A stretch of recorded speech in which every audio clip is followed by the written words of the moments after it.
Hello everyone and welcome to the premiere of the 5th season of Inside Iona. I'm Matt Ricker and hosting alongside me is Dave Horvath. Thanks, Matt. I'm happy to be here hosting with you.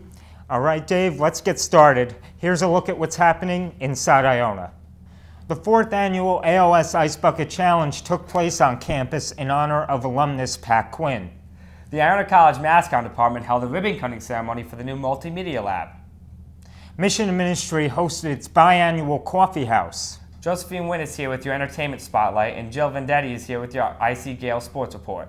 We have all this and more in this episode of Inside Iona. We begin our first episode of the season with the 4th annual ALS Ice Bucket Challenge that took place right here on campus. The main purpose of the event was to raise awareness for ALS and to honor alumnus Pat Quinn. Members of the Iona rugby team and junior Katrina Flood were the main organizers of the event. I was there to see the many students who came by and dumped a cold bucket of water on their heads. Hi, I'm Matt Ricker reporting here at Iona College where the annual ALS Ice Bucket Challenge took place.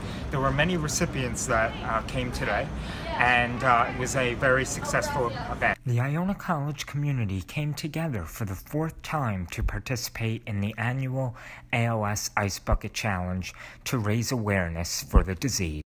After I was diagnosed in March 2013, I realized most people didn't even know what ALS was or how it affects patients. Many students had their own reactions about the Ice Bucket Challenge.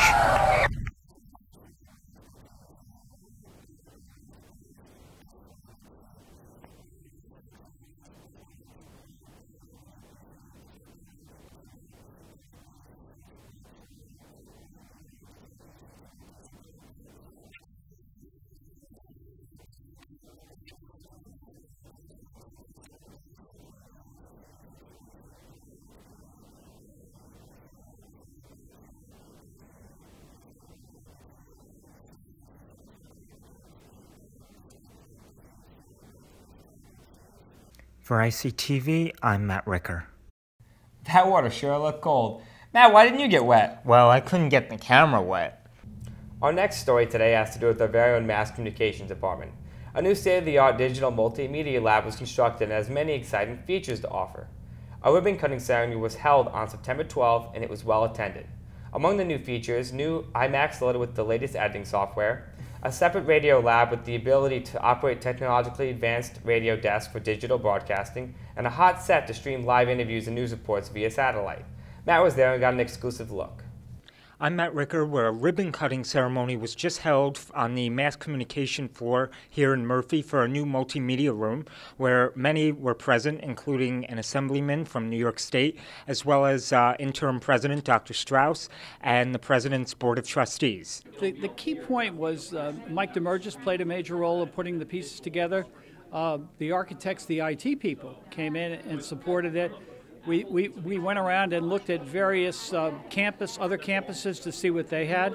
And the combination of that, plus the visual, plus our own ideas, plus what we thought the students would need, was what became this final vision.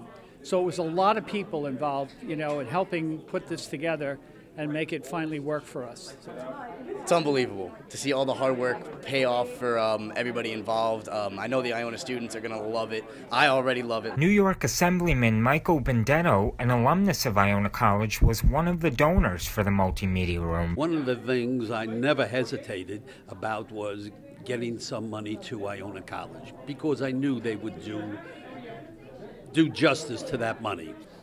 Aesthetically, it's so nice. When you get off the elevator, it's just beautiful. The glass doors, and I think I've heard nothing but good things from the students so far, and I think it'll be a draw for future students coming as well. It looks so good. I'm so excited to see where this is going to lead. It's about time that the 3rd floor of Murphy gets a makeover. The new multimedia room took about 3 months to complete and was all finished in time for the fall semester. For ICTV, I'm Matt Ricker. Great upgrades, right? Oh yeah, it was needed. Mission and Ministry hosted its biannual coffee house in which many talented singers, dancers, and more performed. ICTV's Simone Guidry reports.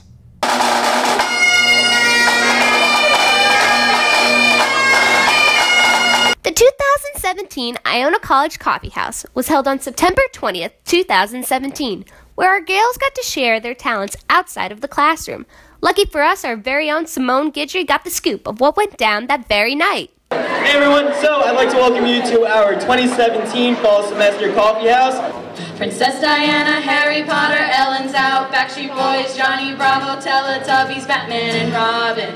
Bill's Relations, Elmo's Road, Private Ryan, Parent Trap Girls, Frank Sinatra, Sonny Bono, Animal Kingdom. Hi, I'm here with Jeannie. She is the Associate Director of Mission and Ministry, and she runs the coffee house here. So could you tell me a little bit about what goes into making this whole event happen? Absolutely. I'm just one little peg in a big cog of people who are involved in the coffee house. And this is something we've been doing for a number of years. We started out in the end zone and then outgrew the end zone with the audience. And so we came down here to Vitanza. And we do it every semester. And we just invite everyone who's got a talent that they'd like to share with the community to come and perform. And they can do songs, they can do dance. We've had the gospel choir, we've had the praise dancers, we've had dancing from the department, so it's really been a fabulous enjoyment of everyone sharing their gifts. Dancing in the dark.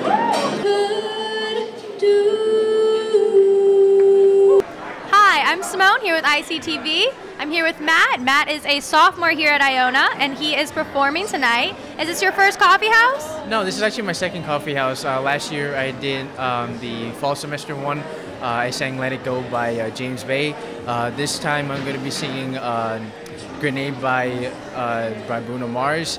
And also my friend and I are also going to be singing Perfect by Ed Sheeran. So I'm here with Yanni, who is a freshman here at Iona, and it is his first coffee house. So tell us what made you want to come out for this your first year.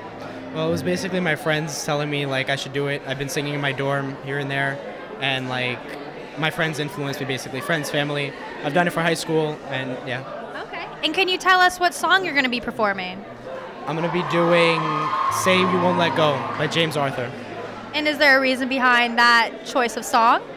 Well, I have a girl back home, so that's how it's all working out. I'm doing it here because she's not here, so I'd rather perform it, and then, yeah. Well, that's adorable. Thank you so much, and good luck tonight. You until we're great old, so say you won't let go. Just say you won't let go.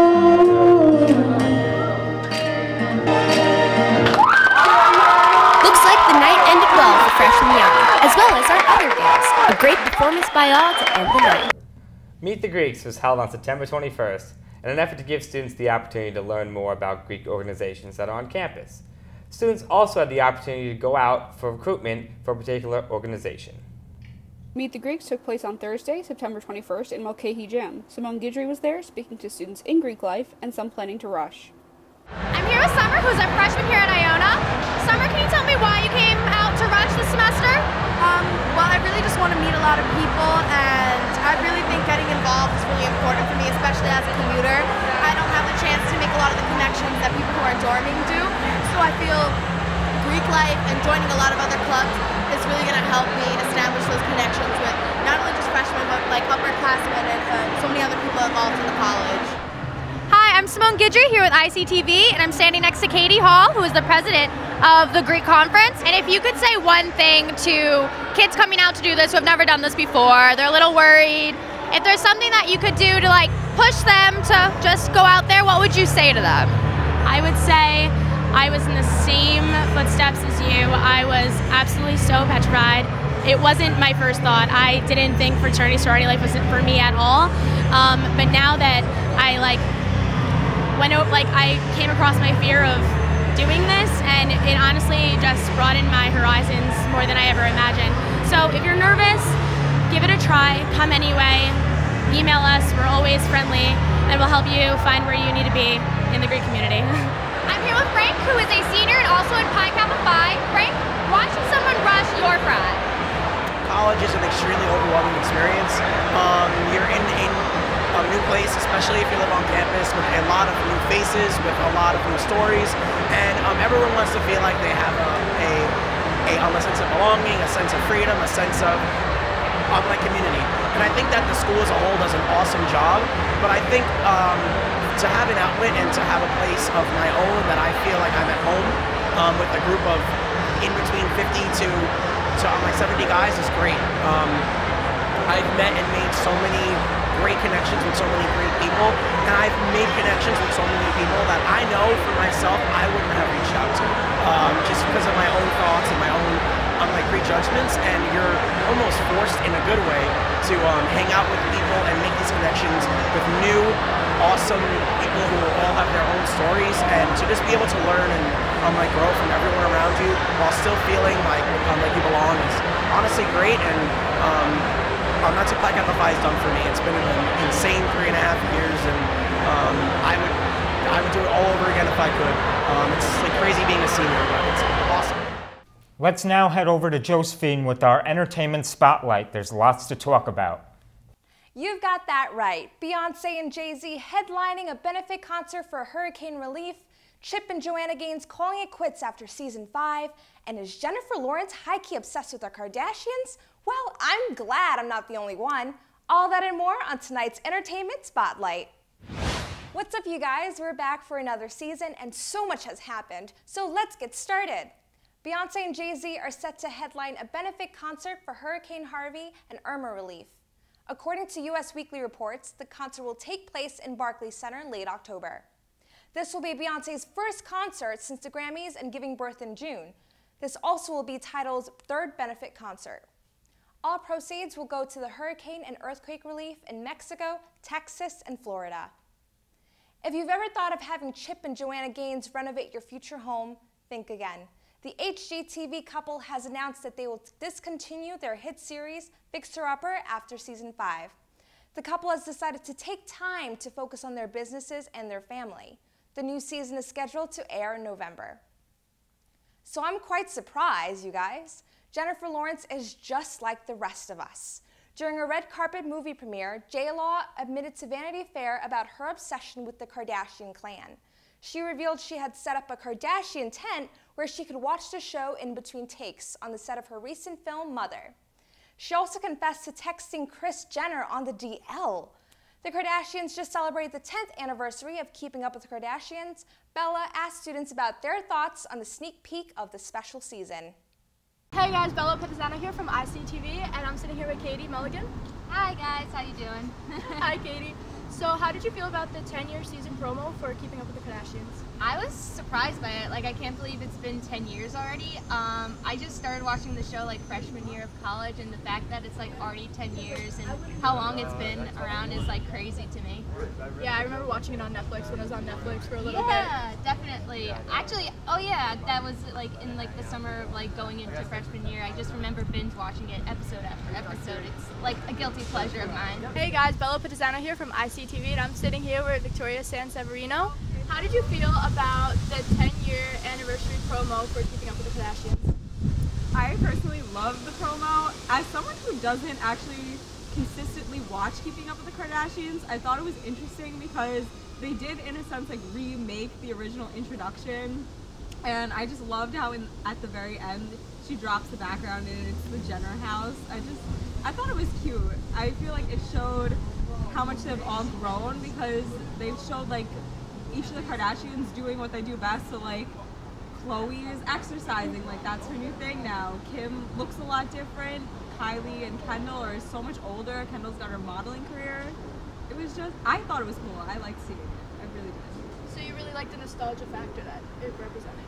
I definitely did, yeah. I don't know, like I feel like the Kardashians, they've really come to represent something in society. They've changed beauty standards, and I don't necessarily think they've done it in a bad way. So you think they had a fairly positive impact on society this last 10 years? I don't know about positive, like it could go either way because they have they have changed beauty standards, so it's okay to embrace your curves. It's okay. They've like come out and said they really don't care what the public thinks of them, and I feel like more people need to think that way. But also, for example, Kylie, a lot of people idolize her and her looks, and not all of her is real. But she's just doing what she does best. Like she wants to look the way she wants to look, and that's the way she like puts herself out there, and I really admire her. Alright, well Thank you, Victoria. Back to Josephine in the studio. Thanks, Bella. With new relationships and pregnancy conspiracies, the season is going to be even more interesting. With the new television lineup this fall, you can find me curled up with a pumpkin spiced coffee. CBS has just announced a full season of Young Sheldon, and in fact, the Big Bang Theory spinoff is the first new show this fall to guarantee fans an entire first season. Some other shows to watch this fall are Black Lightning, 9JKL, and The Brave. Until then, I'm Josephine, and this has been your Entertainment Scoop. Back to you, Matt and Dave. Thanks, Josephine. Now we head over to Jill, who has our IC Gaels Sports Report. The Iona men's soccer team has finally returned home this past Wednesday, September 27th, in a face-off against the Manhattan Jaspers. Unfortunately, they were not able to come home with the win, as they were bested 1-0 in a double overtime match. Until Wednesday, the team found themselves in a sticky battle for wins, as most of their competitions resulted in wins and losses by 1 goal or in ties. The men will look for their first intra-league win Saturday, September 30th, when they face off against the Siena Saints. On Friday, September 22nd, the rugby club faced off against Stony Brook University and walked away with a 62-14 win.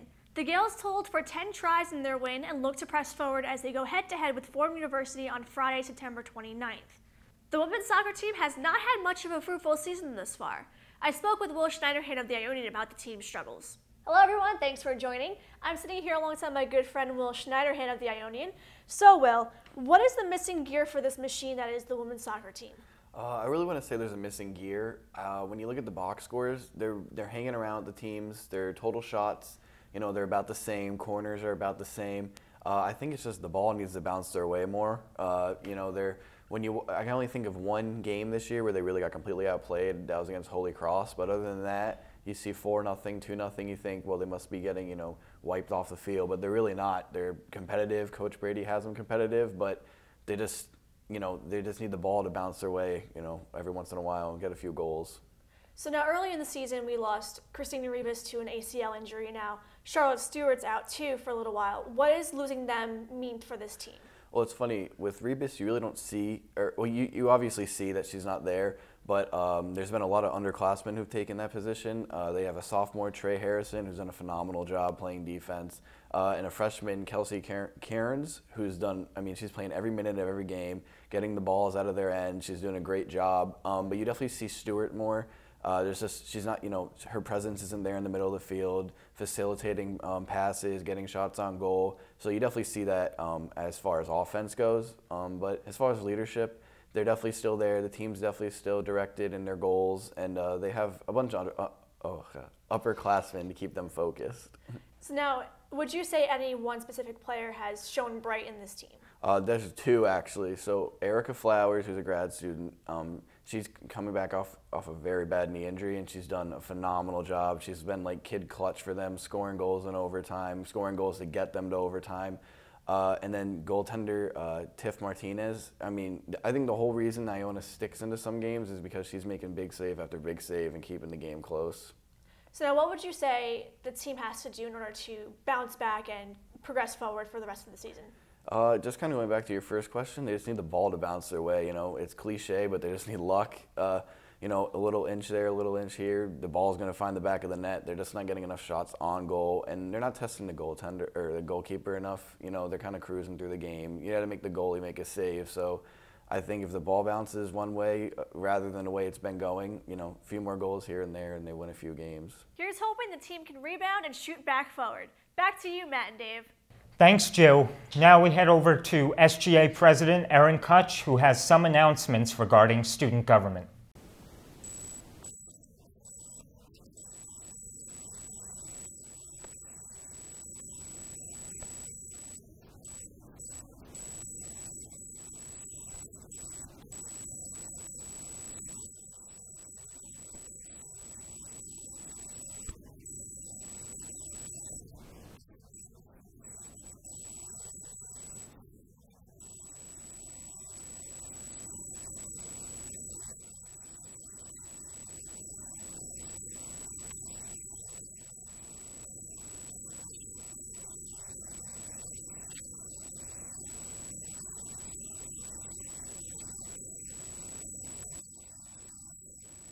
Thanks, Erin. Thanks for joining us on our first episode. Catch Matt and I on every Thursday on WICR at 2 p.m. And Matt, thank you for letting me host alongside you. Sure, Dave. I'm happy to have you and hope to do it again soon. Special thanks to Professor Wich's digital production class and the ICTV e-board, as well as the general members of the club for the help behind the scenes. Stay tuned for the next episode. Take care.